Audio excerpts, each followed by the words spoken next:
What's up, everyone? We're back with more Ayakashi Triangle set review, joined by Brayden and Nick. How's it going? Yo. And we are going to continue on. We're just going to jump right in with, God, good thing I don't monetize the channel. Brayden, go ahead. You can read this card. All right. We've got Suzu and Matsuri. 0035, all your opponent's characters gain pay 2 encore. And this can run to the center slot. 3/5 center runner. Yep, that's a good card. Simple and clean. Love this thing. Yep. You put that in your deck for red fix and plussing if you can. You don't need the utility slots, right? I mean, I'm pretty sure most decks play this, right?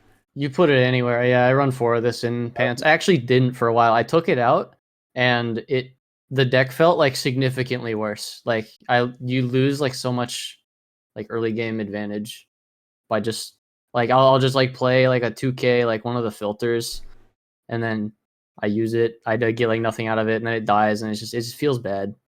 Yeah, helps give you that It's a good like card. first card going first plus. Yeah. All right. Oh, simple but good. Next card, we got this Matsuri Climax combo with a standby. During your turn, gets 4K, so very big, 7K. It's nice for standby. Standby doesn't give power by itself. When standby climax is placed in your climax area of 3 or more other characters, this turn gives the following 2 abilities. Twin Drive, and then at the end of attack, reveal top, salvage a level X or lower, where X is the level of the revealed card. Having to have a full board with a standby combo, because it's on placement, you can't have just a front row when you play this. You have to have 4 total characters on your board. You have to meet the cost condition when it's the played. check timing hits. Now, I asked around about this because I wasn't sure, and I was told that you can stand by the third other out and get the effect. Can't. No, because standby on placement, the card standbyed out will not see the other card. It's the same thing where it's like it's not quite the same as like if you standby out your bouncer for standby. It's like that's a little different still even.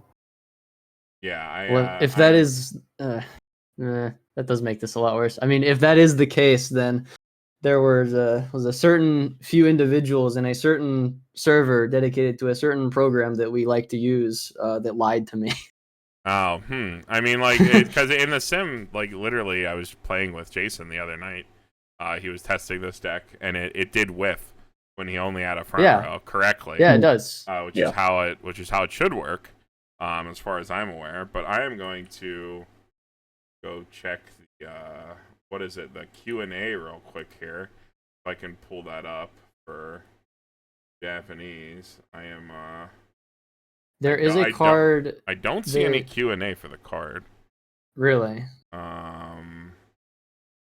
I don't know if this is like a sim thing. I mean, okay, it definitely is, but like there's a card that like pops back that you shove it in back row, and if you like in the sim, it's like it comes up on screen as like an effect that you do, which is weird to me because like if you choose to pop back the card and that leaves you with only 3 characters on board, it doesn't get the effect, even though you played the climax when it's all on board. Yeah, right? you have to resolve, because it is an auto ability that resolves on placement. If you have the pop back down and that fills your board to 4 characters, you have to resolve the Matsuris first, and then pop the card back to your hand. You just have to declare it. So in real life, it would be trivial. You'd just be like, okay, the Matsuris gain their ability. I am now returning this card to hand. Then I will stand by, leaving you with, 4 total cards on your board.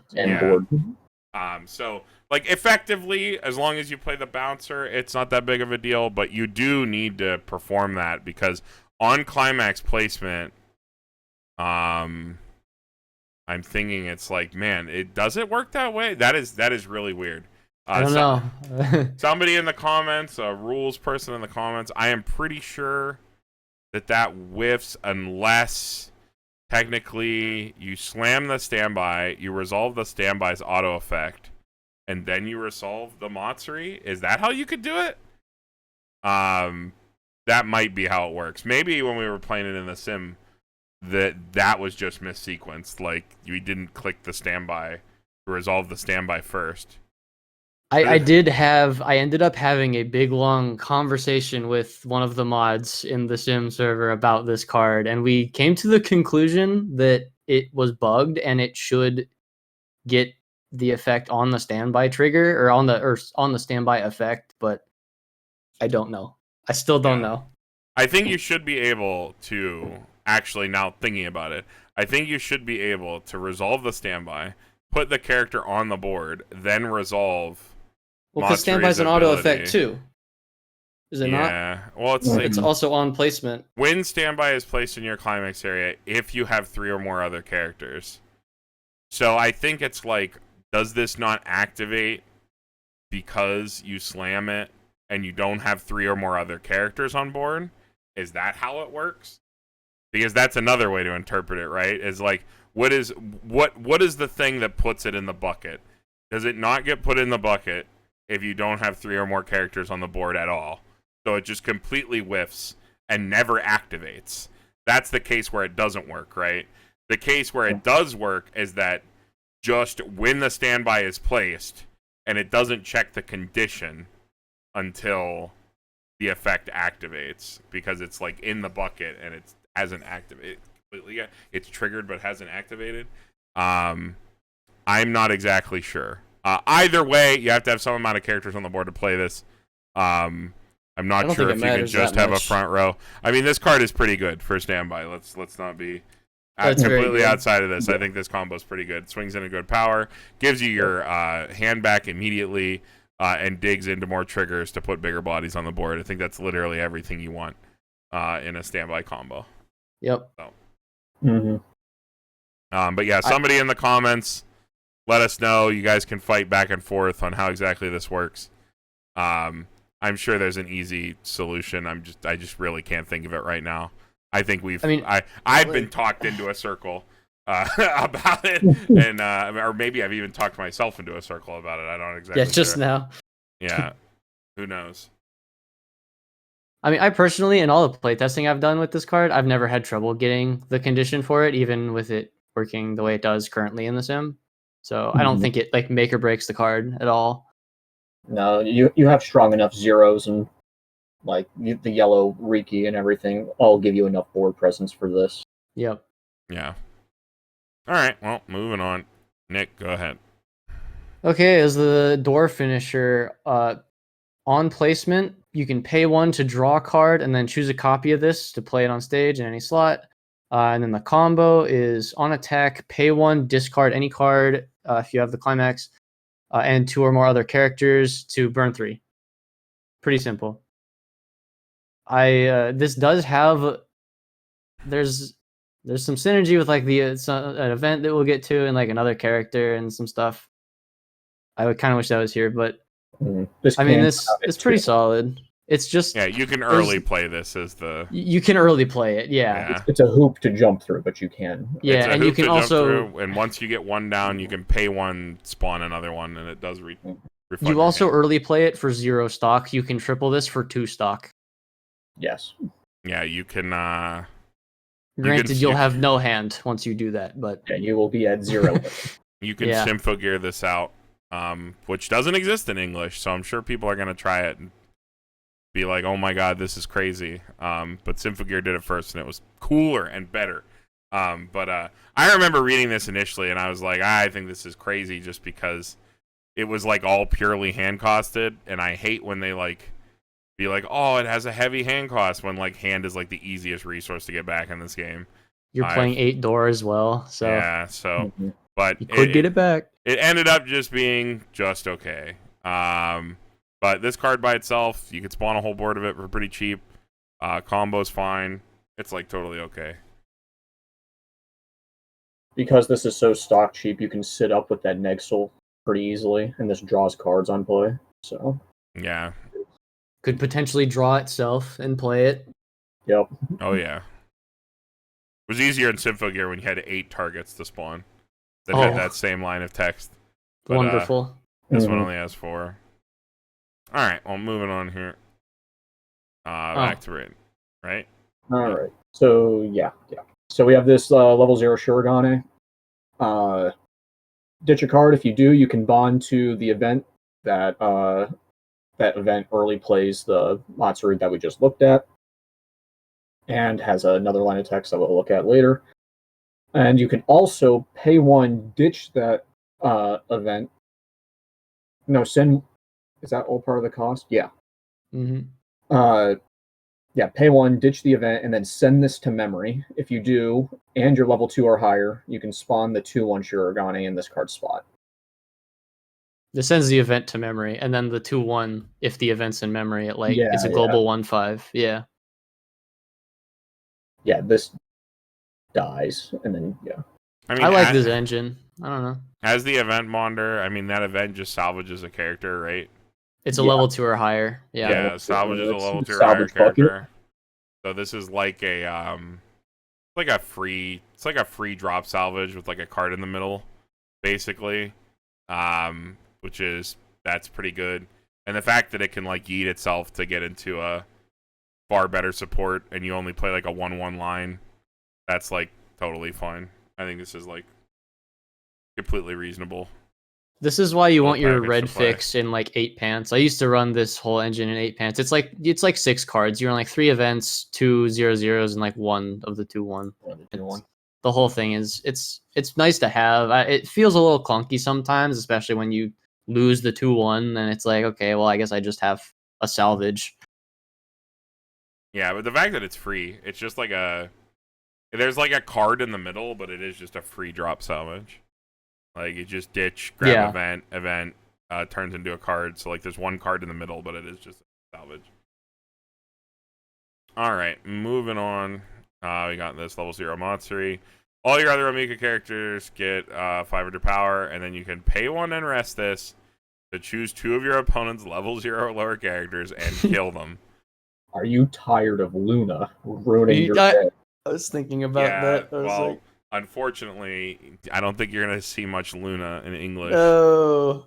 But if you do and you hate them, you just play this. Get rid of them. Bye, baby. That is what you do. This is to now, kill the baby. This cannot hit the Suzu. Yeah. In the mirror matchups. Yeah, kill the baby. That is what this does. Does this do anything to any Weiss card other than Luna? I don't know. I mean, that is the obvious any important use case. card. The obvious use case is killing Luna, and any other like big level 0 on state. You can kill Toma from Index. You kill my son. Don't kill Toma. He's a good boy. I mean, I suppose you could kill like a JC or something. Mm-hmm.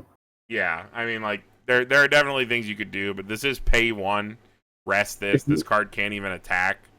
It's useless. If you're really tired of your opponent's memory, like Saikano and Grisaio, like memory spam or something, where they need the reverses, you can pop this, I guess. But yeah, this like fucks over very specific decks in a very funny way.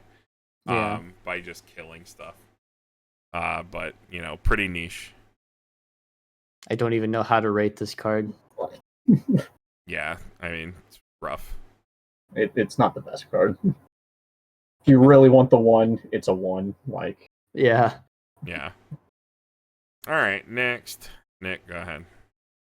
Oh, this is a good card. So 2K on attack, discard to look it up to 4 and choose a trait character, and send the rest to waiting room. You can run this in most decks, honestly. I run this in standby. You run like 4 of this in standby always. Mm-hmm. This is like you're going. I going first or going second. You can you put 3 cards into waiting room immediately, or 4 cards. Mm-hmm. How it's just free deck far speed. Will we go to play Azusa on attack? They will print everything but true Azusa. Everything but on play. But this is really good. It being on attack is a little bit of a hindrance sometimes.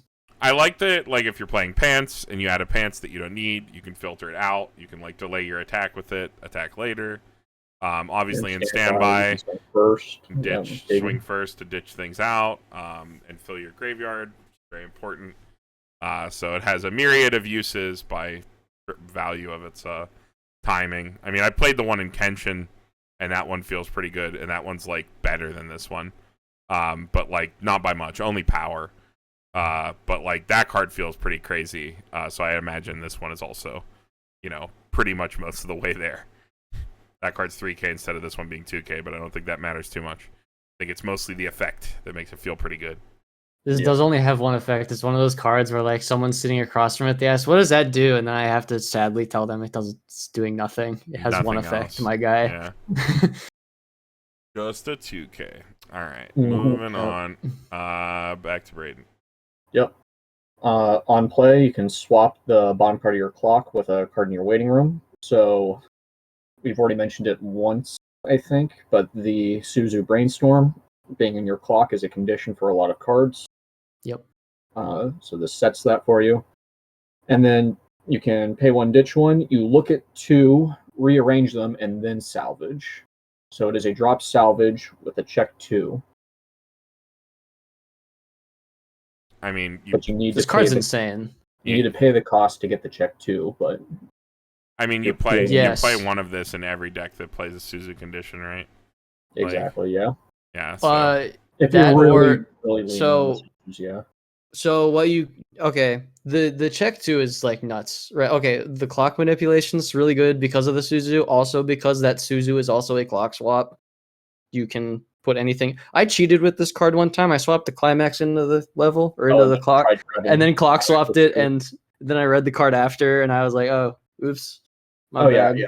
My fault, gang. You should explain the Suzu a little bit, but it's already popped up. It's the one that it's a brainstormer and a clock swap. It swaps from hand, so it's the good one. Hand to clock swap. So this is effectively a free double drop salvage. Yeah, and checks your so top 2. This in the 8 pants deck, the 2/1 that early plays the big Suzu, you clock yourself to draw, so you can, if you don't have a climax, you can draw the climax, or you can draw another combo piece, or you can decide to grab something else. Like the fact that you can check before you salvage is like, I think, and heavily that underrated as well. So that does the same thing as well, where you can set your clock and then grab it with the Suzu Brainstorm. Exactly. Basically, stuff in your clock is effectively another hand, if you really want it to be. Yeah, I think in this set specifically, this profile is like so much better than it would be otherwise. I think this card's kind of nuts. Yeah, having the costless like clock grab makes it really, really good. You can also just run this anywhere because it's a drop salvage. Yeah, it's also just drop salvage with extra text in it. Yeah. Yeah, and it's still 2K, despite having 2 effects. All right, whose card is this? It's back to me.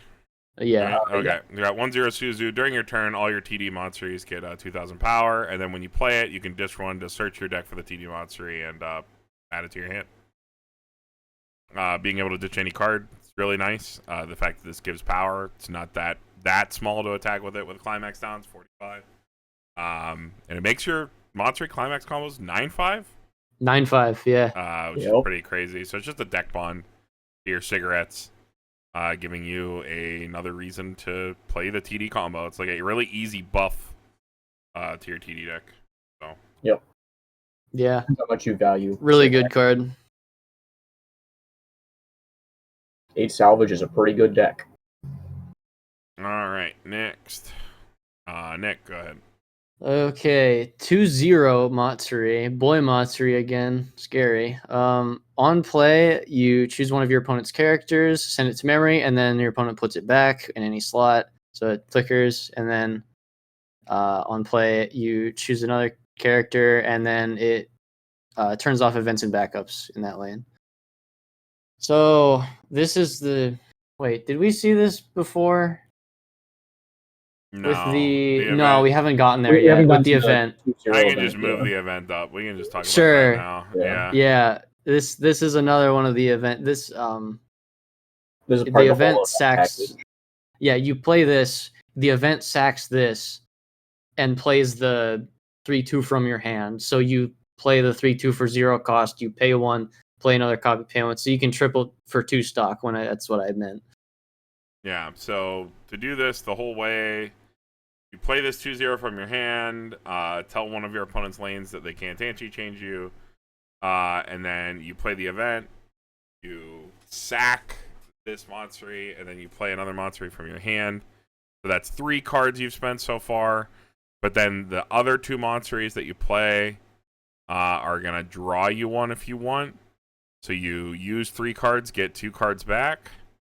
Not the worst, actually. So for net 1 card, you can get a full board. And if you pay the 1 on the last one and don't spawn anything, you can actually go even. Provided that you have the stock to do so. Which you probably should, considering you only paid 2 overhead. Yeah, considering you only paid 2, and that your combo that you are surely going to resolve after going through all these hoops also costs a hand to do. Yep. So at the end of the turn, you'll have nothing. Yeah. At the end of the turn, you have spent 3 hand, but you also have 3 early plays and have dealt 6 instances of 3 to your opponent, which is pretty good. This card by itself, just having a 2/0 character that you can actually drop down and just tell one of your opponent's lanes that they can't fucking play backups, and you can flicker something. I don't know. That's a pretty good tech card in and of itself, actually.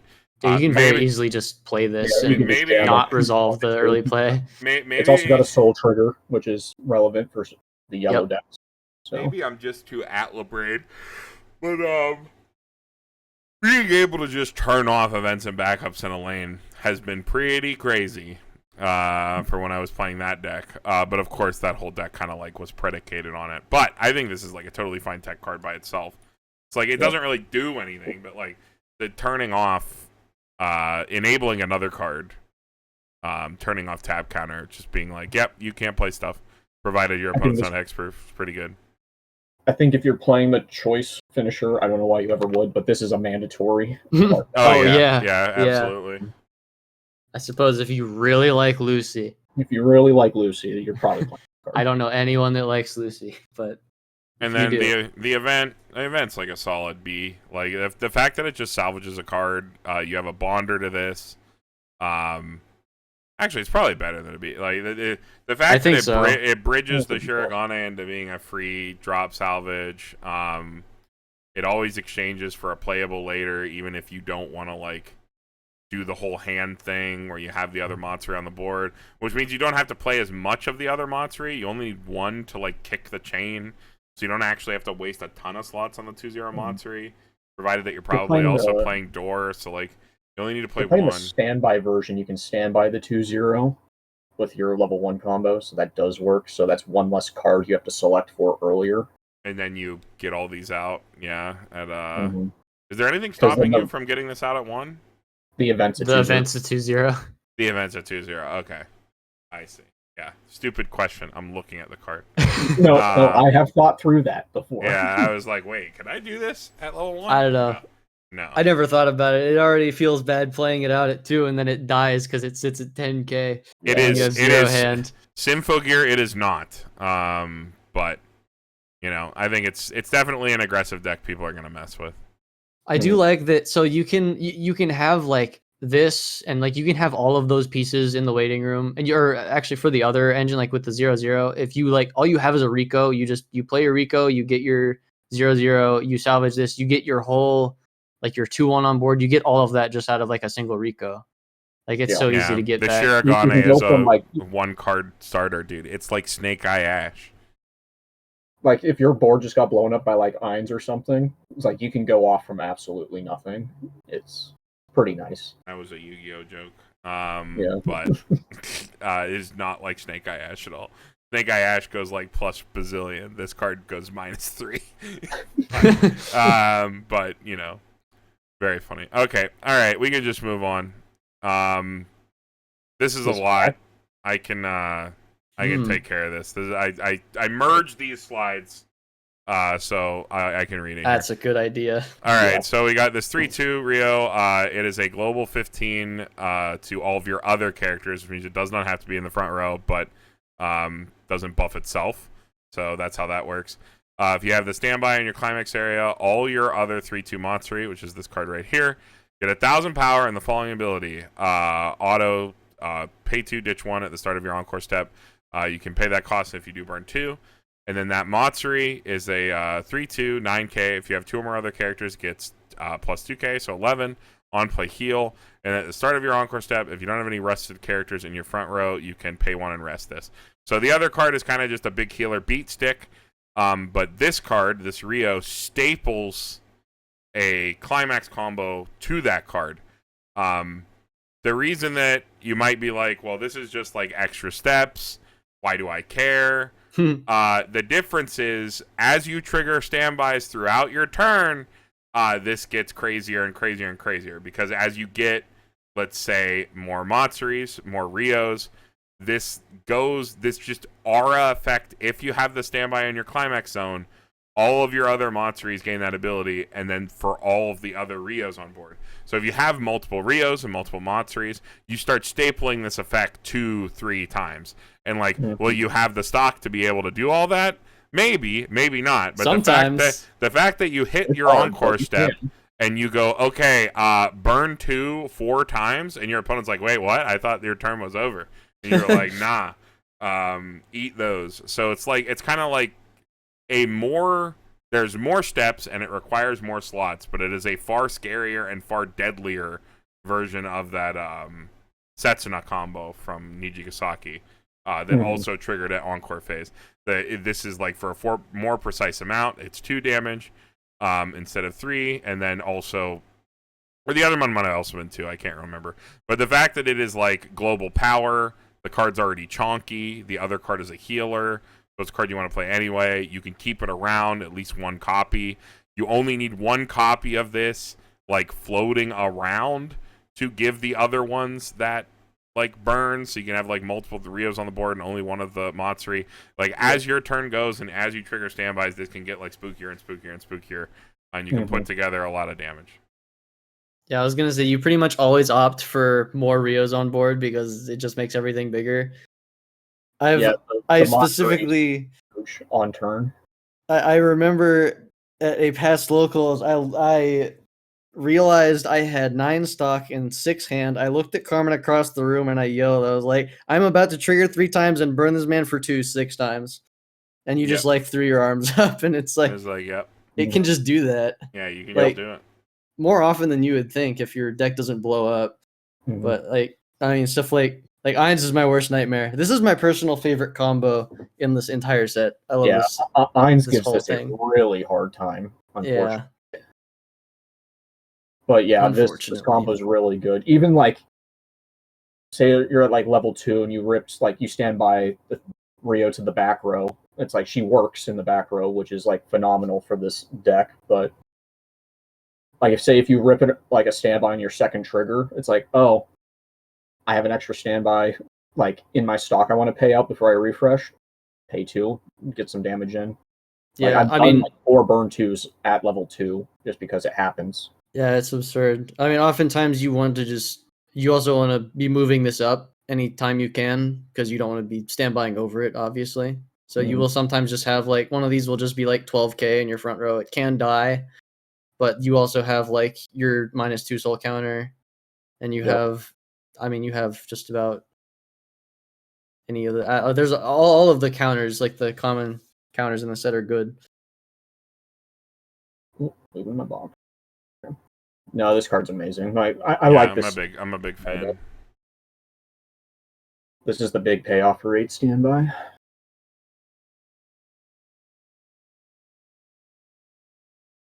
All right, moving on. Back to Brayden. We'll just go back to the top. All right. So 0/0 Rio. On play, you can look at the top, keep it there or mill it, so surveil 1. And then when your climax is placed, you can bounce this, give a character 1k, and choose your trigger. So this is like some combination of the Nino bounce with like what is it, the not Tokyo Revengers, the other standby deck that was big with the Eris and everything. The Rudeus on play. It's like the Rudeus bouncer and like the Nino bouncer merged into one almost. But no, this is your standby bouncer.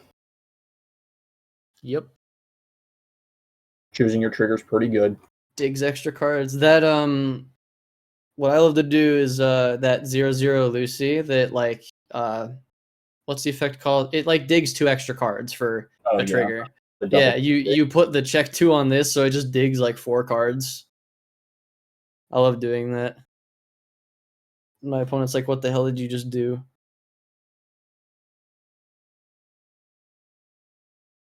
Alright, you can run this in any deck, really. Yeah. Just works. This has a lot of weird interactions with the Matsuri level 1 standby combo as well. Because it gains the 2 abilities separately. You can like twin drive and then set your oh no, you can't set your twin drive because that's at the beginning of attack. So you like pay 1, stack your first twin drive almost, so you don't rip it on the first twin drive. I mean, trying to, like, with all this and the standby stuff, like, trying to sequence your attacks optimally, like, it makes my brain explode. It's kind of, it's a lot. It's a lot of effects. But it does allow you to control that quite a bit. Definitely a super solid standby pop back card. Mm. All right, onwards. We got this 1/0 Matsuri. During your turn, if you have the RR Suzu in your clock, gets you 2,000 power and 1 soul. 6/5/2 soul. And then when your other character is front attacked, you can pay 1, stack this, and bounce the other character. This is a 6/5/2 soul JC. This is the best card I can never fit in my deck. Yeah, I was going to say, this card feels sick, but where do you put this card? I mean, it's definitely a banger card. That's definitely good. Exactly my thoughts. I don't know. I really don't think there's room in like any deck for it. I don't. I wish there was. Mm-hmm. I honestly think some of it is that stock overhead can sometimes get a little hard in the 1K1 decks. Because you're doing so much. Like, I don't think handed was as much of the problem as it was like, or like the field wasn't as much of a problem as the stock was when I was playing. There is one list that I do like this in though, and it'll be the next card.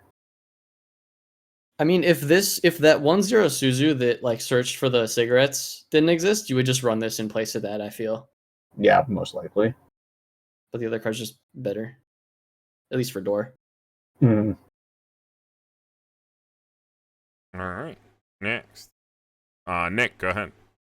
Oh, alright. So we have a level 0 2-soul combo. When the 2-soul is combo is when the 2-soul is placed, if you have another character, choose one of your other characters, and it gains following ability. When this card's battle opponent is reversed, salvage, and then it is a normal check 3 brainstormer. I think this is at Solstice. I think Alex was telling me about this card. I've never seen anyone play it. So I don't know. What do you think? I have played this card, and I've built a few decks with this. Because you actually have really good striker profiles, there is a level 1 Lucy that like pumps 3k on attack for a top check. You have the 2/1 Suzu that gains the 10k from the trial deck. There's the JC, which gains a soul, so you can side attack whatever you want for other lanes. But I think you have enough pump to actually get reverses with this. Of course, you don't have answers for JC or other stuff like that, but I am a believer in the 2-soul combo. What other combo would you run with this? I just ran the Matsuri finisher, just like burn 3. Oh, the door finisher? Oh. Yeah. Yeah, so just aggro. 2-soul aggro. 2-soul salvage aggro.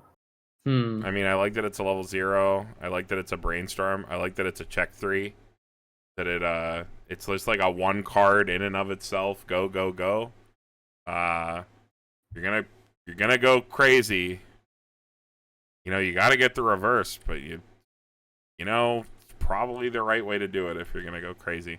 The fact that you can always get the brainstorm, right? Like you can always get it back, like, or you can always get the climax because you can always check into it. Yeah. So you can sort of do this, like, you can sort of do what what's the old set? Excel World did, where you stack one lane with a whole bunch of on reverse effects. Because there's another red Matsuri that has, like, when it gets a reverse, pay 1, rest a character, ditch a card to salvage 2, or it might be just no. That's I think it's just pay 1, rest 1, salvage 1 on reverse. It's like a common or something. But you can stack like 3 on reverses in a single lane in a deck like this. Yeah, being able to stack it's really nice. I think maybe I'm just not crazy enough for this card. This is the deck for the JC, dude. This is the deck for the JC. The deck for the JC feels really good. Oh, that's really funny. I don't know. I like running 8 of the same trigger. That's just me. I really hate triggering 2 soul, but yeah, I mean triggering it can suck. Yeah. Mm-hmm.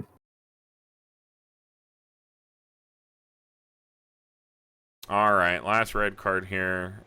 We've already referenced this. Yeah. It's the Shirogane. It's a assist 500, and if you have the 2/0 event in your memory, all your other characters get 1500 power. And the way that you send said 2/0 event, which is this one, is using the level 0 Shirogane. Right? Yeah. Yep. Mm-hmm. Yep, and that's the only way you can get it in. But when you do that, it is a global 15 with and 2k in front, which is pretty good. It is pretty good. It does nothing without any of the other pieces. And it is like, it's kind of hard to run. You don't run more than 1 copy of this, really. So, like, if you do lose it, like, it just kind of sucks.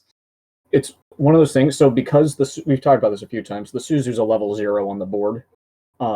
So, it doesn't work with normal assist effects. So, this is one of the few ways in the 8 pants deck to really get an assist behind it. Yeah, you can't level assist or 3+ assist. There are some weird level 0 assists, though, that we'll get to. Yep, there's at least at least one. At least one. All right, wrapping up red. We got some Monsters and Suzus here. So the first one here, 500 anywhere, start a CX phase. Self-tap, search, brainstorm, very simple. Red brainstorm. Then we got this 1/0 Monster, 2 more other on board. It's 2500 and it's hexproof. And then you get plus 6k versus level 2. So it's a nice costless way to play around tap count or something like that because it just gives you a hexproof body for nothing. We have a 3k memory kick, very simple. It's 2/1 Suzu here. This card we alluded to earlier, pretty good for standby. It's come and play, draw, ditch, and then you can pay 1, sack it to check 4 and add a character. Very nice utility card, especially for standby early on. Help fill your grave, be a nice stock out, as well as filter you. And then the last one, the 3/2 Suzu here, it is come and play. It's 2 or less CX, plus 500 for each back row. It's top check X. So early play, and then sits at 10-5 and then top checks. I should say EP, not come and play. Yep. All right. Not much to say about those. Nope, they're all just simple. They definitely can be good, but not very many talking points. The search brainstorm is like, what is it? 500 anywhere? Yeah. Is that actually how it reads? I thought it gave 500 to anything. Yeah, it's just 500 to any characters. It's all 500. Okay, it is just choose one. Okay. All right, moving on to blue. We soldier forth. Here's the card. We'll just start over with Brayden. All right, so this is the Suzu Brainstorm. First off, it's just a self-tap salvage Brainstorm. Always great. And then on placed from hand, you choose a card in your clock and a card in your hand, and you can swap them. So Insane. incredible card. I love Clock Swap. I love this being stapled to my self-tap salvage brainstorm that I would play in any deck anyway. That also is the condition to a bunch of cards that I already want to play.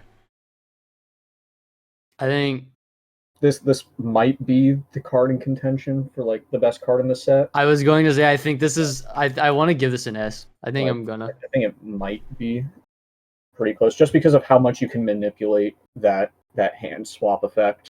Yeah. We've already seen one with the level swap, but we'll see another one with the big. I mean, it's early also play your too. condition for your early play, right? Or Yeah, for several cards. For several of them, yeah. Yeah, so the fact that it can like set itself in multiples is very nice. I think this is like there's the so most much valuable card. This is one of the SCCs. Yeah, this is the secret. The other one I think is the Matsuri finisher. Yeah, the door finisher. Yep. But no, this just makes it so you can jam 4. Like, there's no reason to never not jam 4 of this into your deck, because it ends up in your clock, it's in your hand, it's maybe one on the board. It'll it's always moving. Yeah. That's usually where I start deck building, is like I jam 4 of this in, and then maybe I'll cut it down to 3 if I'm not running as much of the stuff that keys off it. Mm-hmm. I mean, it's just a self-res salvage brainstorm. Salvage is the best. So. Yeah. There is also a card, an alarm that we'll get to very shortly that, if you want to just move it to the top of your clock, you can do that. Mm-hmm. Yep. All right. Moving on. We got this 1-0 Suzu combo. If all your characters are, the common trait that is on every card, this card gets -1 level and 1500 power. So it is a 55 on the stage, but it is a level 0. And then when you play the pants, as long as it's in your front row, for every copy you have, you can search your deck for a character. So literally just on play search. And it's Free a 55, swings for Mm-hmm. 65. Getting to keep its power and being level 0, yes, your opponent can side it, but if they side it, you plus, so you win. So the fact that it keeps the power is fine. The only bad thing is it can get bombed. Yep. But Yep. and if you are playing a mirror and you are like walling up with this, someone can play that really funny Matsuri and kill both of them. Yep. But other than that, I think it's a positive. The fact that she keeps her power is a positive. The fact that the combo is like just so non-interactive, you just slam the pants, search exactly what you need. Especially in the early game, like where your deck is probably bigger than your grave, or at least equal. It's a decent amount of selection Sometimes. that you're just slamming at the beginning. Yep. Just a super simple, no upkeep combo. Just has to be in the front row. I like it a lot. Yeah, not much to say. It sits big. Not Very super good. cracked, but you have more than enough other cards that crank deck speed for this to be what you want to play. It just serves every role you need it to in the best way that it can. And adds another pants to your deck. More triggers, more climax recursion. Because you want to slam climaxes if you're playing pants, that's for sure. Ripping 3 clean out of your deck so you can trigger pants again is pretty nice too. Yeah, it gives you another chance at another plus. All right. Or you don't trigger and then you just triple cancel and you're good. Yeah. Speaking of that alarm, Nick, go ahead. All right. So when this is placed on stage from hand, if you have 6 or less in deck, you can free fresh. And then the alarm effect, if it's at the top of your clock and you have 4 more characters, total of 4 more characters, at the start of your climax phase, you draw up to 2 and then mandatory discard 2. So this being start of climax phase, I added this because sometimes if you are slamming pants and you like we said, you happen to not trigger, you can just draw into the climax and then play it. Every time I've gone for that, it's hit, I swear. Yeah, it is a good last ditch to get your climax, as well as if you're at the top of your deck, you don't need this to free fresh, so you can clock it to get more climaxes. Just having a 6 or less free fresh is actually really nice. Especially in a deck like this that wants to heal a lot. Which we will find out why in one slide exactly. Yeah. So yeah, I'm gonna say this is actually pretty good for the deck. It's probably Also, the B, yeah. using this with the drop salvage and also like the pants stuff, like the 2/1 that draws and all that. If you know what you're gonna draw, you can like exchange this into your clock swap it on top potentially. If you know that you want to draw those 2 cards, and then like there's a lot you can do with it. Yeah. For not having green, this set has a lot of clock manipulation. Color identity in my modern Weiss set. Never. Never. All right, next. Brayden, go ahead. All right, this is the big Suzu that we've been talking about all set. 3 to 11k. On stage, it is a level 0 and cannot be targeted. There is no board condition for that, by the way. This just always sits and cannot be touched.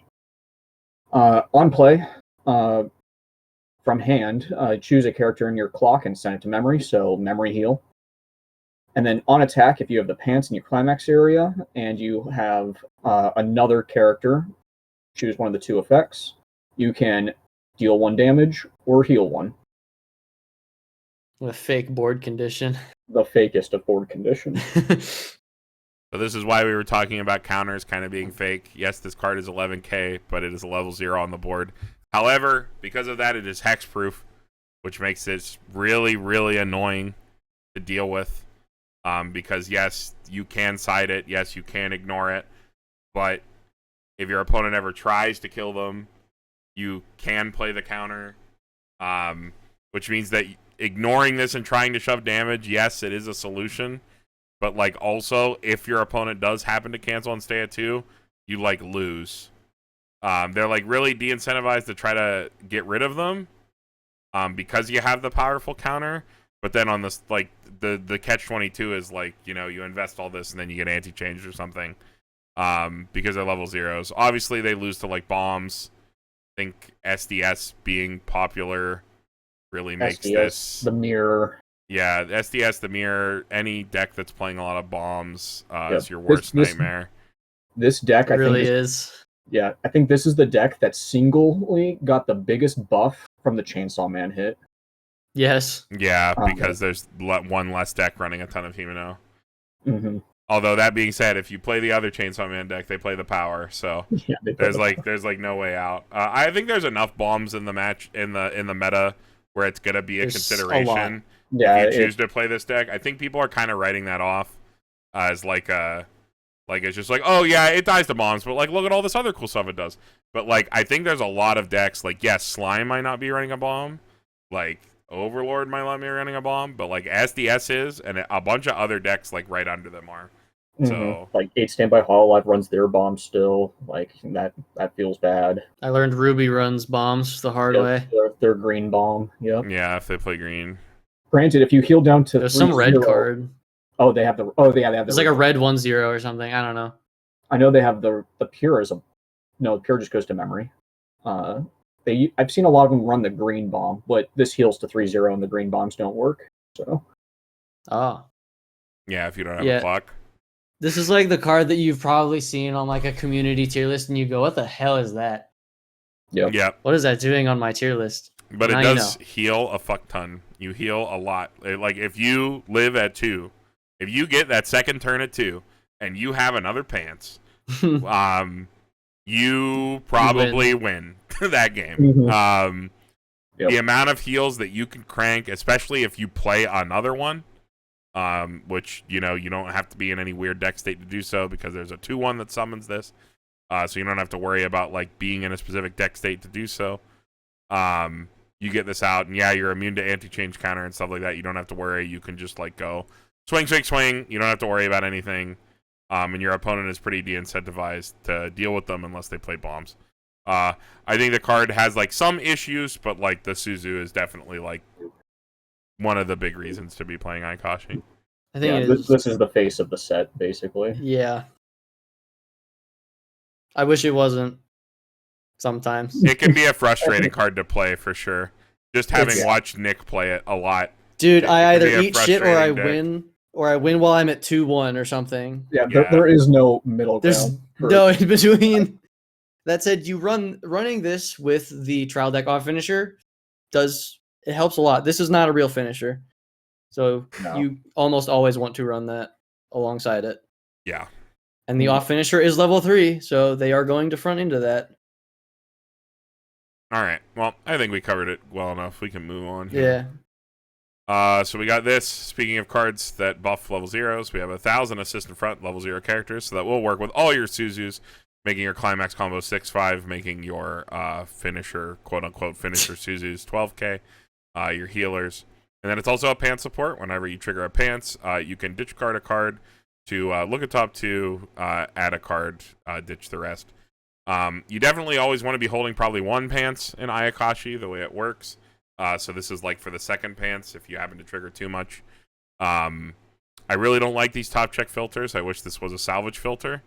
But it is better than nothing, and because of the way Suzu works, you probably play like a 1 of this at minimum just for the plus 1k. The 1k is nice. I like the other pants filter because it is not just a check 2. I mean, we'll get there in like 2 slides. This card's fine. It does feel really bad when you look at 2 and one of them is always a pants, and so you're going through like 3 climaxes at once, and it feels terrible. Mm-hmm. But this card does exist. I saw this slide as soon as you said we were done talking about the finisher, and I'm like, no, we're not. It's always the finisher. It's all about Suzu. Oh yeah. All right. Oh, speaking of Suzu, Nick, go ahead. You get the next. God damn it. This card's tragic. It's just a Ricky. There's nothing here for me to read. It's a normal Ricky. It has no other effect. It's 2k. You play it. It's this a good card's card. so sad. You're gonna get this in your price support at regionals in your promo packs. Oh yeah, this is the top 4 or top 8. Yeah, this is one of them. Yeah. Yeah, it's one of those. There you go. At least it's in the set. At least it has a Ricky, I guess. Yeah. I mean, yeah, it could be worse. You could just not have a search Ricky. If this, if this like ran, if this card could run, I would love it so much more. But you're kind of sometimes mean, bro, you're asking for a lot. Hey, yeah, I know. You're asking stop your boomer talk. yeah, I was about to boomer you, but yeah, I mean, it could be worse. You could just not have a Ricky at all. I'll take a vanilla Ricky. It serves its purpose. Sometimes, like you draw into like 2 of these turn 1, or just one of them. It's like one of your only playables. You gotta like just play this and play like the bouncer or something, and you're just forced to like bounce it. Hey, that's sometimes a fine line of play. It's fine. You do end up running. Not if you're going first, but going first feels terrible. But if that's your only stock, then you can't do it. Yeah. So, but you need to find the level 1 Suzu to get your game plan rolling. So you do play this. That's how it works. All right. It's a card, all right. It's a card. All right. Is it my turn then? Yep. Back to you. All right. 2-1 Yayoi. This is the other pants support. Yeah. When your climax is placed in your climax area, choose a character and cross turn, give it 4k. And when you rip a pants, you can ditch a card, look at top 2, and stack them in any order, and then draw 1. The better pants filter. Mm-hmm. Now, I think so. I do like this one better. I just have the unfortunate luck of triggering pants, ditching anything, looking at the top 2, and seeing like 2 more. 2 pants. It's like it does happen. I can't move them. I played a card similar to this in Princess Connect, where you plus 4k to a lane. These can be really good for like making sure 1 lane lives. But the issue with Suzu is like if they're gonna out Suzu, they're gonna bomb her. Exactly. Yeah. The big one. Just bomb the big one. Yeah. 15k is a little overkill, especially when you can hold a counter. But it's like unlike the Lucy, if you trigger pants like last attack, you see 2 more. It's draw up 2. You can't just leave them on top, and then you're take 1 for it. So yeah. I mean, you're still triggering pants, so you're really not. You're barely negging at all. It's your. Yep. You grab your pants, you discard it, and then you're good. You get on with your day. Yeah. I think this is probably fine. I just don't know how much you actually care about power with Suzu. because you can just choose to ignore. It makes it so weird to evaluate because it's like the best way to answer the card is to ignore it or bomb it, because if you try to challenge it with an early play, you get dunked by this really strong anti-change counter. If you try to you can't answer it with the 2/1s that answer level 3s. You can't Adachi it. So it's like side it, bomb it, or ignore it. Side it, bomb it, or lose the anti-change counter. It's very strange. You just remove 3 options. Yeah, I would honestly options. I honestly think I would probably skip the slot on this just because, unless I needed the offensive power. I think it would be for offensive power, not so much for defensive power. Yeah, if you have the Lucy support, it swings 13, which like you're threatened, like you can get countered a lot of times. But this helps in something like, say, a slime matchup where you actually need to hit 15. I'd rather swing 16 on combo. Yeah, to get over, like, say, a slime Neuron or something. Or just about anything at that point. Yeah, exactly. Sometimes the power's nice. Yeah, it is a lot of power. All right. We should have moved this card up. Yeah, we should have talked about this. I talked about the Suzu. That's fine. So I guess this is my card, right? Yeah. Okay, so we got 2/1 Suzu. When this is placed on the stage from your hand, you can put one character from your waiting room to the bottom of your clock if you do draw one card. So you can like draw into your climax. Just the free clock for draw optional is very good because you're going to heal a lot. Because during your climax phase, when the pants is placed on your stage, you can send this to waiting room if you do choose the Suzu in your hand and play it.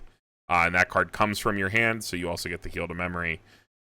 So with the climax down, heal to memory, you will heal twice, provided your climax isn't just full of events and climaxes.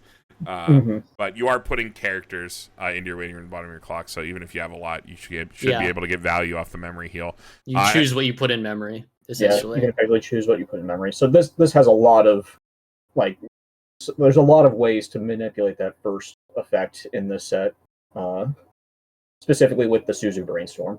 Card evaluation wise, the fact that this would replace itself with the punch means that it is exactly the same as just playing the Suzu from hand, which is really, really good.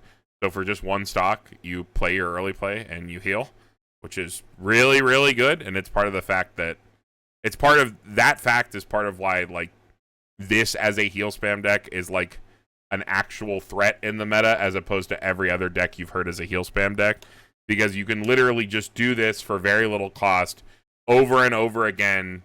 And just like keep healing.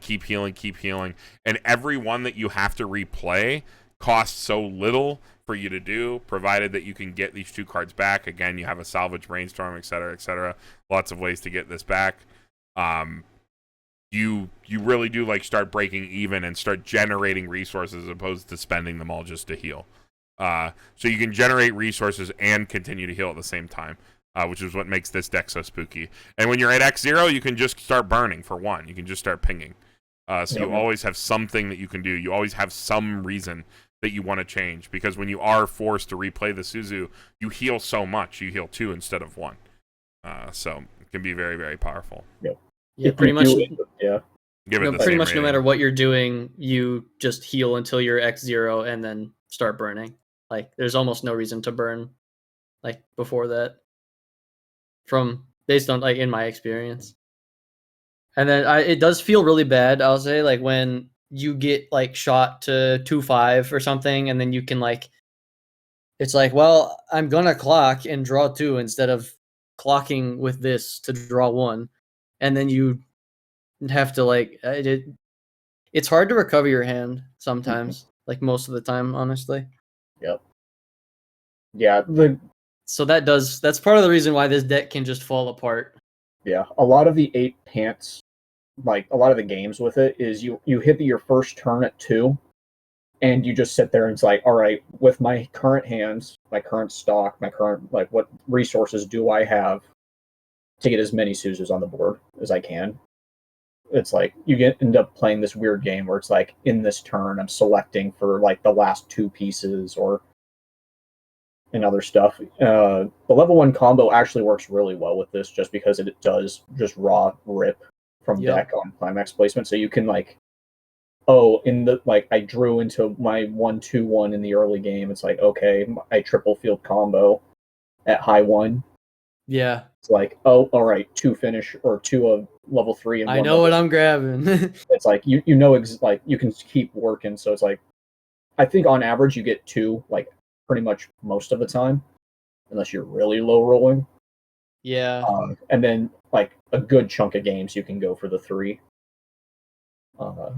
It is really easy to grab this, kind of like you're saying, Carmen. Like there's on top of the the level 1 combo, and then there's the 2-0 event grabs either of these, and then there's obviously you can clock swap anything. It gets stuck in clock. Oop! Now it's in my hand.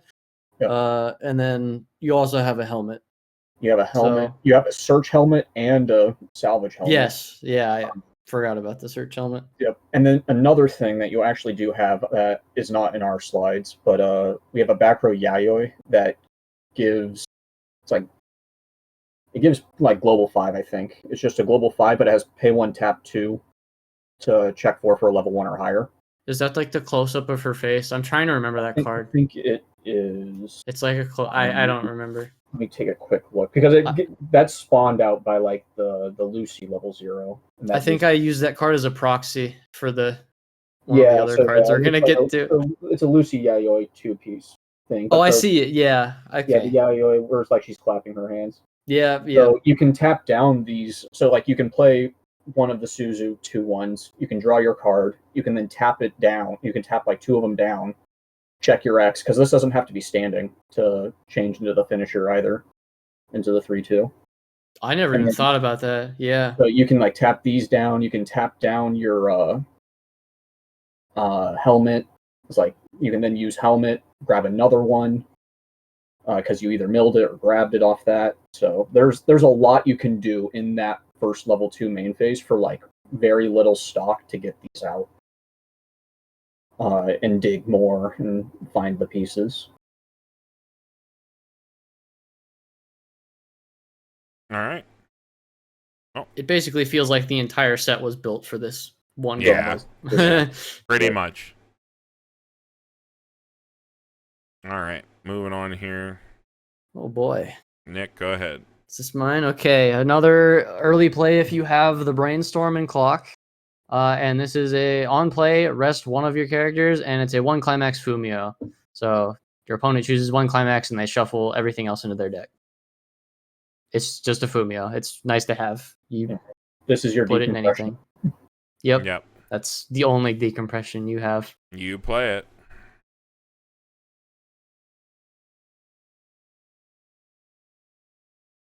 I will say early play Fumio is feels a lot better than level 3 Fumio. Just having any more timing that you can fire off is better for sure. Again, especially if you're healing down to 2-0 and you potentially stay at 2 for another turn, and then you have all of your clock manipulation tools to be able to get this off. This is not a level 0, notably, so they cannot side this like the other ones. So. This might be her only card in the actual booster set that's not level 0. That doesn't have that line of text. I thought that was like trial deck exclusive. Guess I was wrong. Mm-hmm. All right, moving on. Back to Brayden. All right. Another level 0 Suzu. First effect is just climax swap. So pay 1 digit climax, grab a climax. And then it has its own climax combo with a completely different pants. When that climax is placed in your climax area and you have another character, choose a trait on your opponent's board, and all your opponent's characters lose that trait. Sick. There's no reason to ever play that pants. But you'll play this card because it's the climax swap. It's the only normal climax swap. You play it. Yay. Everyone asks me, like, what does that combo do? What is that doing back there? I'm like, fucking nothing. Nothing. Yeah. My bad. Nothing it's just at sitting all. there. Yep. But you have normal climax swap. You are officially a modern set. Yep. I play sets that don't have that, and I cry. Yeah, not having a climax swap is pain. All right, next. That was Brayden. Okay, we got the Suzu. On play, it gets 1500 power, and then when this is sent from stage waiting room, you can discard a card to salvage this 2-0 event. What does this 2-0 event do? You choose your 2 characters, they get 1500 power, and your opponent can't play backups, and then this goes to stock. Pretty good to get around, your opponent playing anti-change counter. If they can anti-change your Suzus, and they can't, so you probably don't play this. It does tap, but no, you can't tap the Suzu either. You can't tap her. You can't tap her because she's hexproof, so you don't need it. No. It's like a Suzu support card for cards that aren't Suzu. You don't need this. You have a blue Ricky. You could throw out in any deck. You have some blue color fix, I guess. You don't need this at all. This goes in your finisher. Look, I'm trying, man. Yeah, you just don't need this with any of the other Suzu cards. You just don't. Maybe if you need a hand to stock, because that's a thing. Maybe. Dude, so many cards in this set would be so much better in any other set. Literally any other set. Imagine the pants filter that just pumps 4K. Imagine that in HoloLive. Yeah. Sounds Imagine any of these cards in HoloLive. Sorry, I'm a HoloLive player. Wait. Hold on. I mean, I am too, but we're all HoloLive doesn't players. Need more. They don't need more cards. Yeah, every Weiss player is a HoloLive player. That's these the days. That's the secret that Sushiro doesn't want you to know. All right, next. Nick, go ahead. Okay, 1-0 Suzu that is actually level 1 on stage. I was wrong again. During your turn, if you have the Suzu in clock, it gets 2k, and the following ability, on attack, reveal. If it's level 1 or lower, send it to stock. This was the card that we had to fix. That's why I knew what it did. Yep. That's level 1 or lower. I mean, it's mandatory, so you might just send a climax to stock without triggering, and that kind of feels bad. Even aside from that, you don't run this anywhere. There's no room for this. No, I think it's either this or the Rico, and I think you have to just take the Rico for filter. Always take the Rico every time. It's I have done stuff with. So I was trying to make the TD pants work, and tripling that's a little hard. This is one of the ways to refund that stock overhead for that card. I see. I suppose. Yeah, that's like I said. I'm a big fan of Coco Chino of Burn One. I think this card though, vacuously, this card is pretty good. I think this card's pretty sick. But I think it's the fact that being able to use it at 1 is a little sketchy because you'd have to clock the Suzu at 1 that you want to clock at 2 in the Suzu deck, which I think makes it worse, which is why I gave it the minus. That now that I think of it, this and the JC, they're obviously overstated good cards, but then you have to remember that it's having this card in your clock at 1 is a lot more of a liability than having that card in your clock at 2. Yeah. When you have a condition you're trying to hit, because you're if you clock this at 1 consciously to turn on this card, you are punting your level 2 condition to get a stock. Maybe a stock. Might be a stock you don't want. Might be a dirty stock.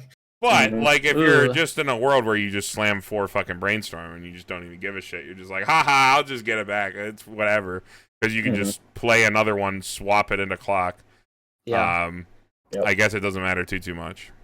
Yeah, the other big thing is that this, if you're whiffing condition, or say you're 1-0, this is literally just nothing. It does absolutely nothing. It's at least 5k.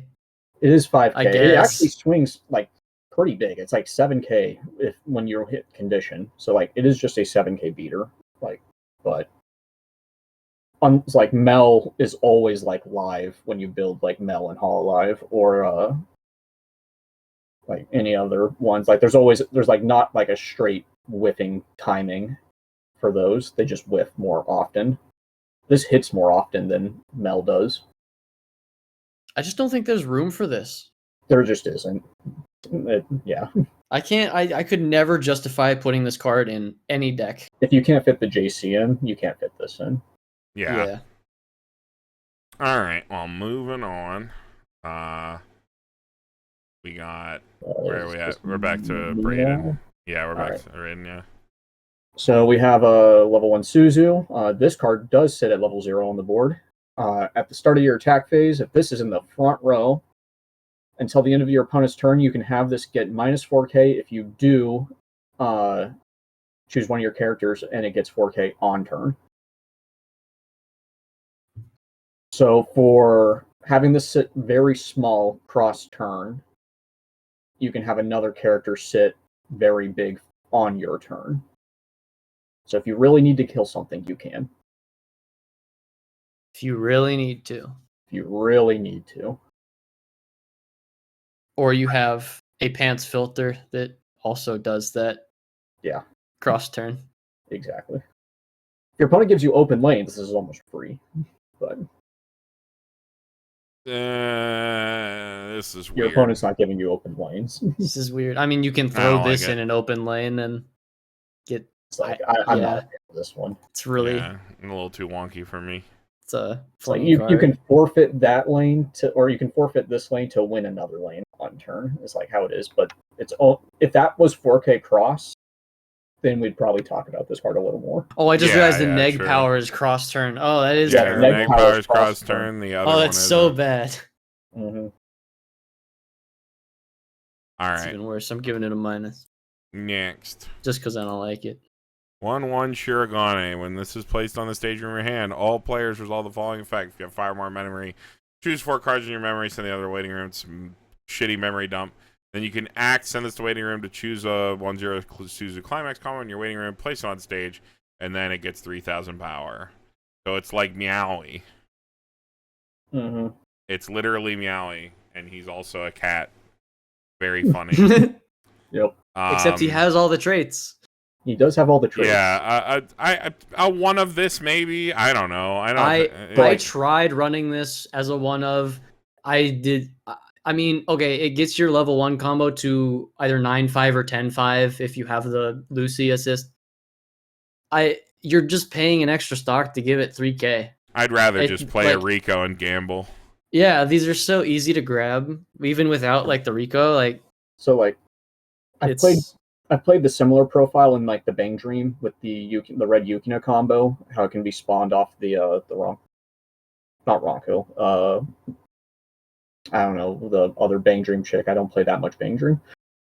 But damn. That one was on a costless unit, but it paid 1 to then give the Yukina like 1000x, like including self. So it was like more power and like on a costless unit. So, but Yukina needed reverse. Suzu doesn't need reverse. Yeah, it'd be nice if you could somehow keep this on stage and. Yeah, well, I mean, that card's also costless to play and then costed to sack. I think costed to play, costless to sack is so much worse than the vice versa. I think it's a lot worse. All right, next. Nick, go ahead. Okay, so 2/1 Suzu 9/5. This is also level 0 on stage. And then the combo, it's on Stock Soul. On Stock Soul placement, if this is in your front row and you have full board, all of your characters gain the following ability. Activates up to once per turn. On cancel, draw a card. What? Did you want to draw 9 cards in one turn? Yo. Now you can. That's crazy. I could draw so many climaxes with this. Mm-hmm. It is a 2/1 9/5 for being a level 0. Level 0, yeah. That's like not bad. I mean, if you hit when this card's damage is canceled. What are you drawing 9 cards from? It's when this card's damage is canceled. You have to at least play 2 of this.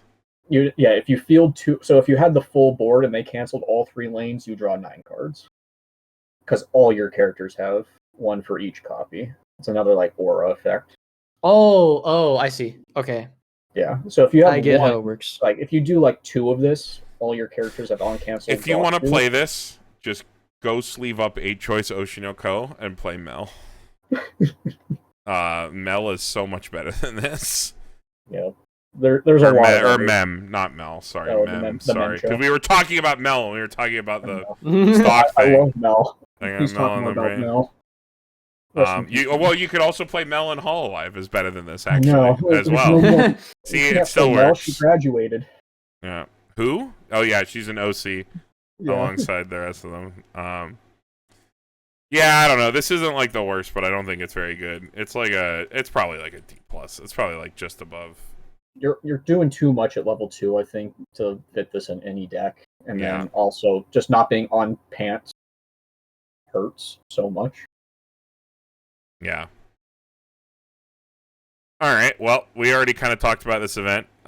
There's not really a reason to play it, but it is a 2-0 hand to stock that gives your board power. That's like better than nothing. The anti-backup would be cool in, your blue deck where all your cards are hexproof and level 0s. What did I give the other card? The Bonder too. Honestly, when I rated the other card, I totally forgot what that other card did. I was just rating this. So yeah. Oh, that's not what I gave it. All right. Wrapping up blue real quick. We got this level 0. It's a drop search. Then it has on attack 1500 anywhere. This 1/1 is a bottom deck Adachi and has come and play Scry. And then we have this 2/1 Shirogane. He's a Kome for events. So you check top 4. If you grab an event, then you have to ditch. But if you don't grab anything, you don't have to ditch. And then he's plus 6k against level 3s. I think that card is probably still a lot worse than the TD one. That just is 500 power bigger. Refund stock. Refund stock when you slam. Yeah, most of the blue cards were like actually covered. Blue is probably the biggest color in the set with the most relevant cards. Having a normal drop search is really nice. Yeah. Sometimes you have a Rico, or you have I guess you can run. I've never seen anyone run the bottom deck helmet. I guess you do have that, but just a normal drop search is very nice. Mm-hmm. And being able to give power on attack is I think it's one of the few cards that does that. Yeah. The on attack power, it's so the on attack power is really nice if you're running that with the quick cut. Because now you just have 2 cards on board that pump 15 on attack. Yeah, give it. And you have pants support that gives them all 1,000 as well. So it's you can have some pretty beefy level 0 swings. Beefy zeros, yeah. All right. Promo lightning round, real quick. 2/1 Matsuri. It's a 3,500 counter. It's fine. Yep. 1/1 on play gets 500 times your board, and then if you have 4 or more other characters, you can play it for free. So this is a way to add a soul trigger to your deck. This is it's a fucking card from Dragon Maid. Yep. Except I think that one got bigger. Yeah, I think the Illalu was bigger. Yeah, the Illalu was 8k. Yeah. Oh well. For your 8 win deck. Level 0 Rio, at the start of your climax phase, give a character 1k, and then it is a spammable search brainstorm. Search ditch. Yikes. It's probably fine. The only spammable we've seen. Your self-tap search brainstorm gives 500 already. It's yeah. This is definitely just that one card patch that you toss in.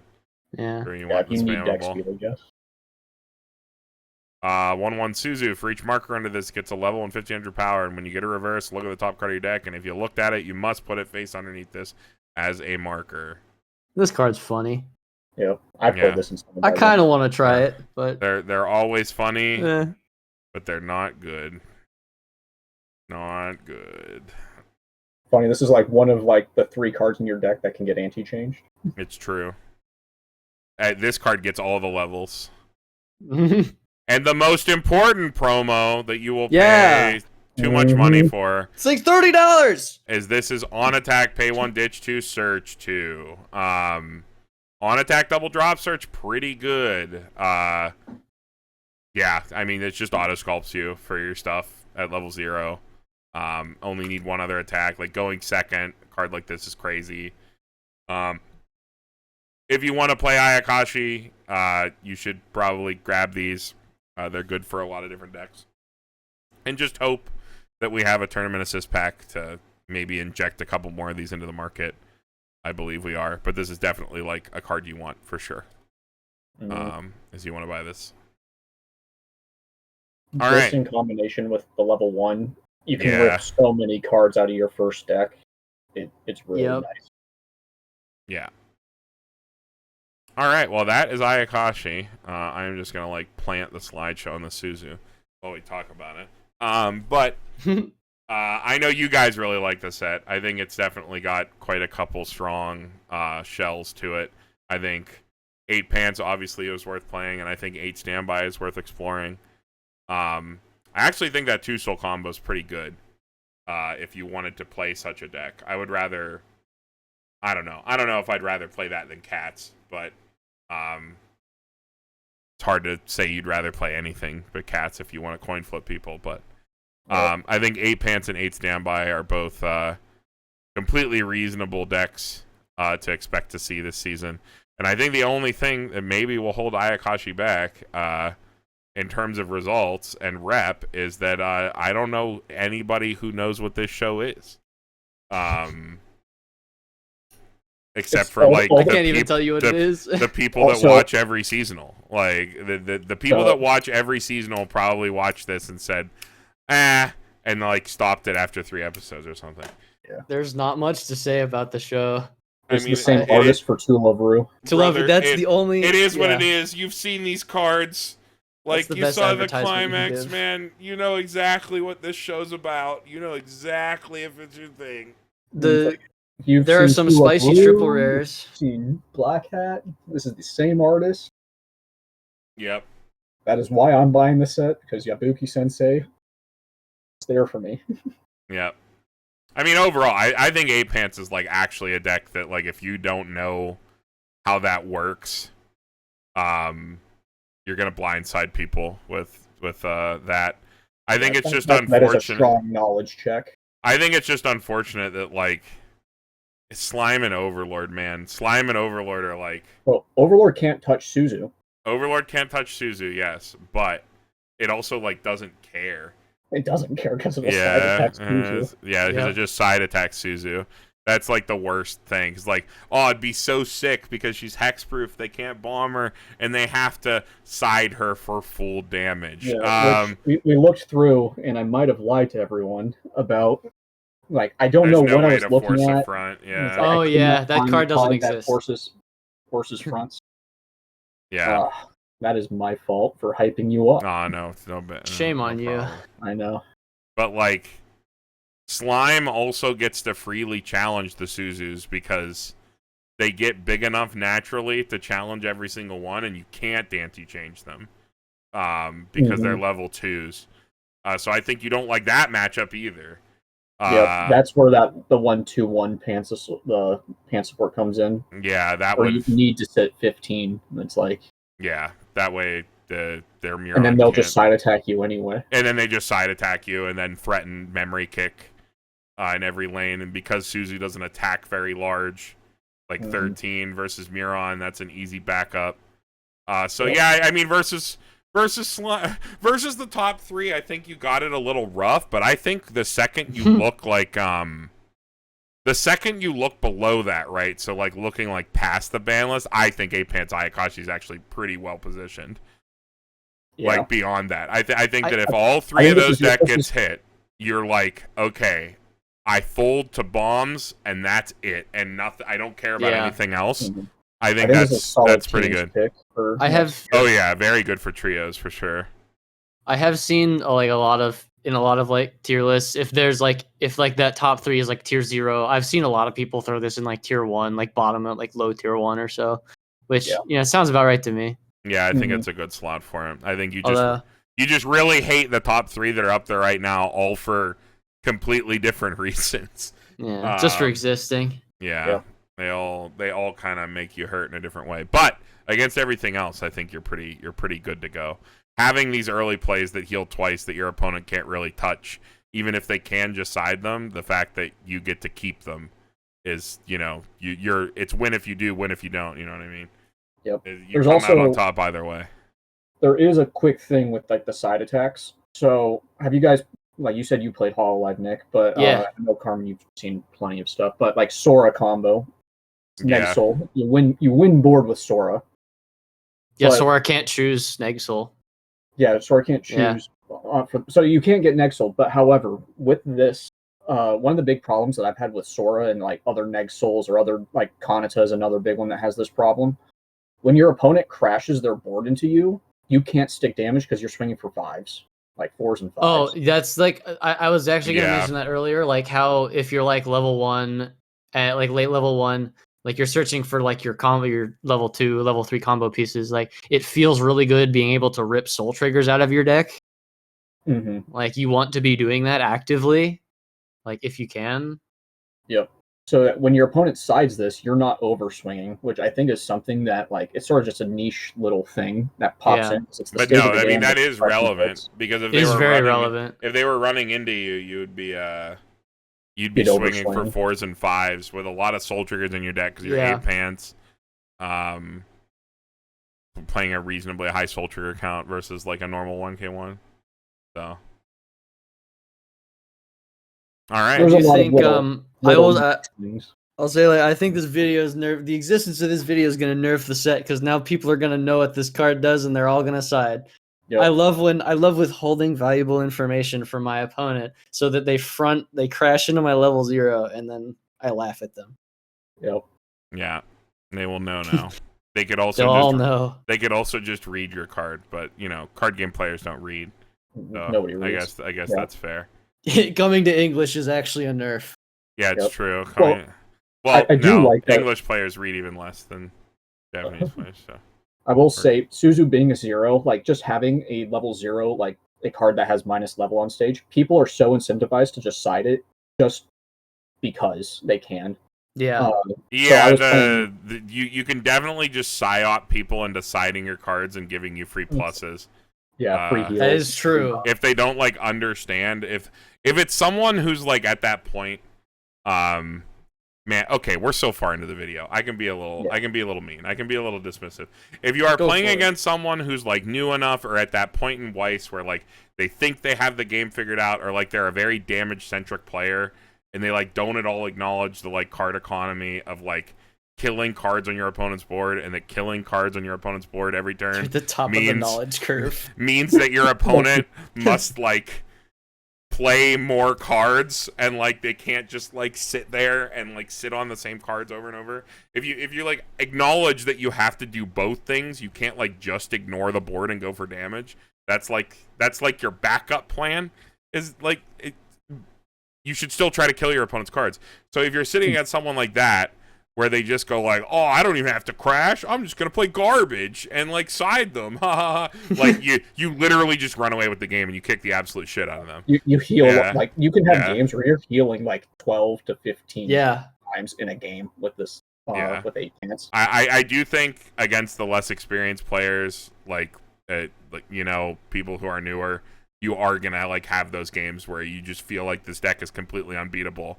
And then you sit across from someone who acknowledges that, you know, maybe you should put the 6/5 down on the board instead of siding with a garbage level 0 because killing your opponent's climax combo that they could climax combo you with again the next turn is probably pretty good, you know? Mm-hmm. I was going to say, even at Springfest, when I was playing the 8-bar Data Live list, if you want to see that list, the Clock Tower has our review on that. I have a stalker, an on-reverse stalker that sits at level 0 on the board, and the amount of people who just sided that multiple turns in a row with garbage because they didn't want to field anything else. People overthink it. They're like thinking it's cheeky and thinking they're getting away with something, but you've actually just psyoped your opponent into giving you free pluses. It's literally going like I'm playing 8-bar. I'm going to drop another bar on you, and then you left me a 0. And it's like to get my stock. Jason actually just mentioned this in his Oshinoko deck tech, which you can check out on the Strictly Boken channel, about like people who like serially side memory 0s and how like most of the time that is like always incorrect. Like forcing your opponent to pay for their search is like almost always better than giving them the raw free card, especially as the game like as the game gets more and more power crept, as the power of a card becomes stronger, because as the game gets power crept, you can convert a card into the card that you want easier. Siding the memory zeros and stuff like that. Like people who just like side the eye all game, even though it's in the 8 choice deck where it doesn't turn on any conditions at all, they're just like trying to deny you your search. It's like if you side that eye a single turn, you literally gave me more than a Kana would ever give me, like a Kana climax combo, because you gave me an entire another turn of like having this card down on the board. And then if I start siding you back because you sided first, I always come out ahead. And like the Suzu cards are even crazier than that, because they're all like level 1 climax combo, level 3 early play. Like, you know, like they're all cards that you would otherwise, if they sat on the board, be like, I am most surely killing that card.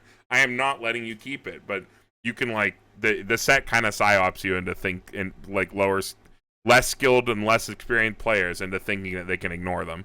Ignoring them is the backup plan. Like, let's get that straight for sure. Yep.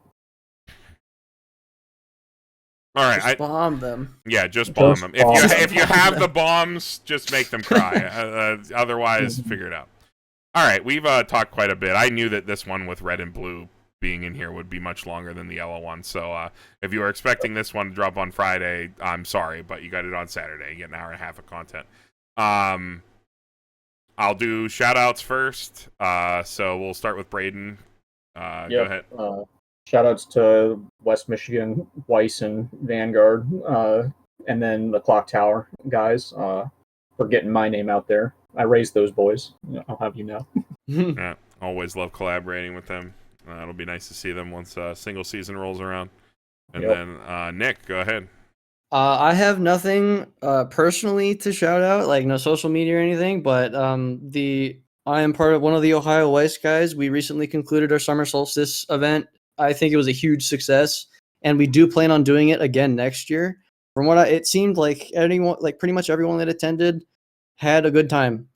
And I mean, you've probably seen, you've probably seen like Aaron's face around. We do have an Ohio Weiss YouTube channel that he primarily runs. We're thinking of content to make. We're cooking up some ideas. You guys make all sorts of crazy stuff. You guys got the funny memes. The shorts. Yeah, the shorts are OP. Yeah. Honestly, the amount of effort that like Aaron decides to put into like a stupid little short is like kind of unbelievable. It's a hell of a lot more effort than I put in. That's for sure. It's impressive. Like I gotta give him a lot of credit. Yeah. And especially Solstice was a banger. I had really enjoyed myself. That was a really, really fun tournament. And once again, that was largely his idea. In the first place. My family was around for like in Michigan the whole week, so it's like I couldn't make it. But yeah, we had a lot of people flake last minute, but you know, it's okay. Just do it again. People saw it people saw it was successful, so that's half the battle. You just go again. We streamed games on, or it was streamed on Refresh Point channel. Yep, there's VODs. Yep. Don't watch my game. Please don't watch my game. This deck did nothing that we talked about. Don't watch mine either. You can watch my entire life flash before my eyes as I trigger the second to last climax in my deck so that my finisher does nothing. Speaking of that, to me after that game and just like put his hand on my shoulder. He went, Nick, what happened? All the games on stream Ben told me were tragedies. There's this cursed, which is funny. The moment I'm in front of the camera, my wife's skill goes out the window. Yes, all the time. Every single time. Every time. Speaking of that deck, the Sal deck that I played that at Solstice. Oh my god. We're gonna cover that next week. I'm gonna cover that with Paru. Be on the lookout with that. We're both been really enjoying playing it, so look out for that one. And then upcoming other stuff, probably Oshinoko next. I think that's the other one people are super interested in. Probably Oshinoko and Freerin. I have to get scheduling set up with Andy. I know Andy wants to do like the Love Live stuff, but I also have to like trim all that down into a single video of like only the cards that influence probably Sunshine, and it would be like a 20-minute video. So I bought that, and it's the most upsetting thing that I've ever purchased. Yeah, if you're trying to play like the other one is like supporting bands like Love Live groups that are not even in English. Primarily, like there's some support in there, but like I don't know. I might put together a short video or something with that, but I have to schedule with Andy. Andy's been very busy, so it's been hard to get him on the line, but we'll definitely do that. So yeah, probably look out for Oshinoko and Frieren, maybe that, and then some deck text. Like I said, Par and I are going to do the Sal one next week. But Oshinoko and Frieren are the ones that I want to do next for sure. I don't know if I'm going to do one from like Macross. Because I already did that video on Macross, and that's like more than enough, I think. But like, you know, if we need content, we need content. It's just a premium booster. There are plenty of people who want to talk about it, and there's other stuff in it. In fact, I can probably get Tim from Wild Wild Weiss in to talk for hours about Macross. So we'll probably do that. But yeah, keep on the lookout for that. Always more content. I know it's been like sporadic, but you know, life gets in the way. Still in the process of like buying a house, so like, you know, things might drop in and out and whatnot. So just to give a preface there, we're so far in the video, we're allowed to ramble. But yeah, I think that's it. Pittsburgh Weiss Schwarz signing off, and we will see you all in the next one.